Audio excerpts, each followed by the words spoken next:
BSP की अब बढ़ेगी मुश्किलें। मायावती को सता रही 2024 की टेंशन।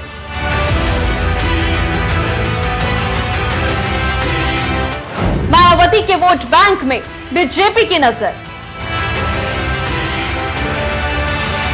लोकसभा चुनाव एक ऐसा चुनाव जिसका इंतजार हर किसी को, लेकिन डर भी हर पार्टी को सता रहा है।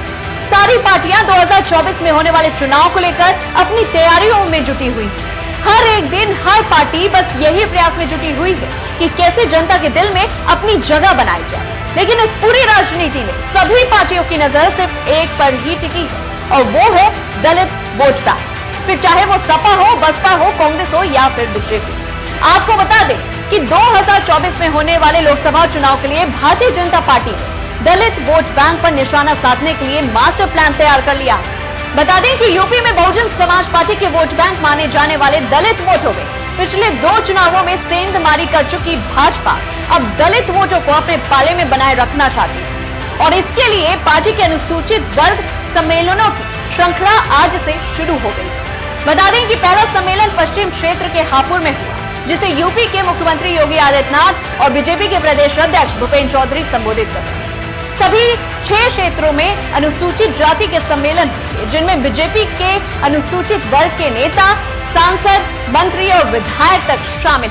माना तो यह तक जा रहा है कि केंद्र से शीर्ष नेता भी इन सम्मेलनों में कुछ शामिल हो सकते हैं। आपको बता दें कि लोकसभा चुनाव से पहले बीजेपी रणनीतिकारों ने दलित वोटरों को साधने के लिए सम्मेलनों की योजना तैयार की। 17 अक्टूबर को अनुसूचित वर्ग सम्मेलनों की यानी कि आज से शुरुआत हो गई है। वहीं 17 अक्टूबर को यानी कि आज से हापुड़ में मुख्यमंत्री योगी आदित्यनाथ अनुसूचित जाति सम्मेलनों की शुरुआत कर चुके हैं। पश्चिमी यूपी से अपने प्रचार अभियानों की शुरुआत करने वाली भाजपा के पश्चिम क्षेत्र के सम्मेलनों में मुख्यमंत्री के अलावा प्रदेश अध्यक्ष भूपेंद्र चौधरी भी शामिल हैं। इसके बाद 19 अक्टूबर को ब्रज क्षेत्र का सम्मेलन अलीगढ़ में होगा, जबकि 28 अक्टूबर को कानपुर में बुंदेलखंड क्षेत्र का सम्मेलन होगा।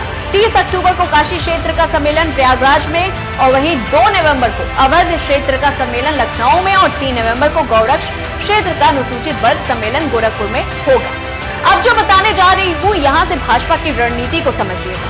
वैसे तो भाजपा के शीर्ष नेता और मुख्यमंत्री इन सम्मेलनों को संबोधित करने वाले हैं, लेकिन पार्टी में खास तौर पर अपने दलित चेहरों को आगे करने की रणनीति बनाई।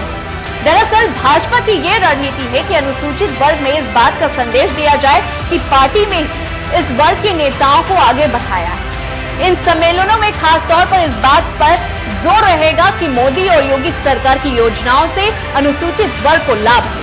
सम्मेलनों में खास तौर पर अनुसूचित जाति के प्रोफेशनल को आमंत्रित किया जाएगा। इसके बाद नवंबर महीने में पार्टी भीम सम्मेलन भी आयोजित करेगी। अनुसूचित वर्ग सम्मेलन 6 क्षेत्रों में किया जाएगा। कई भीम सम्मेलन विधानसभावर होंगे। इनमें विशेषकर जाटव बस्तियों में फोकस किया जाएगा और युवा वर्ग से संपर्क और संवाद भी किए जाएंगे। इसके अलावा दलित युवाओं को जोड़ने के लिए नमो मित्र का प्लान भी तैयार किया जा चुका है।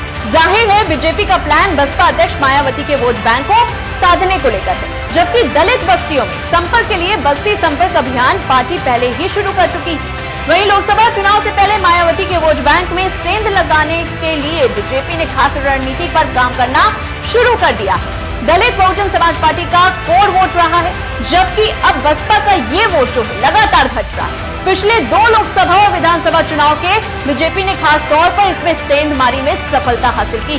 अब भाजपा की कोशिश इसे बरकरार रखने की।